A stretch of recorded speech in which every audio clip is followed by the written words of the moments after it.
দেখো বন্ধুরা, অমৃত রেডি হয়ে নিয়েছে। তারপরে এখনও জুতো পরছে নিজেই।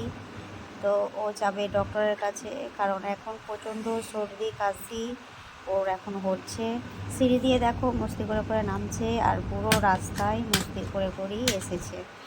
তারপর অমৃত আমি দুজনেই যাচ্ছি। ওর পাপা সেদিক থেকে আসবে, এসে একসাথে ডক্টরের কাছে যাব। 8:18 ট্রেন ছিল, তাই আমরা তাড়াতাড়ি করে যাচ্ছিলাম। যাই হোক, ট্রেন এসে গেছে। আর আসার পর ট্রেনে চেপেও পড়েছিলাম আমরা দুজনে। তারপর আমরা নেমে পড়েছি। নেমে অমৃত আমি আবার হেঁটে হেঁটে যাচ্ছি। সে তো শুধুই তার পাপাকে খুঁজছে। এত ভিড়ের মাঝে সে আর পাপাকে খুঁজে পাচ্ছে না। যাই হোক, পাপাকে পেয়ে গেছে। তারপরে আমরা যাচ্ছি ডক্টরের খানার দিকে। তো আমাদেরকে কোনো রিক্সা মেলেনি, কেন কি ওখানে রাস্তায় কাজ হচ্ছিল। তারপর আমরা ডক্টরের কাছে এখানে পৌঁছে গেছি।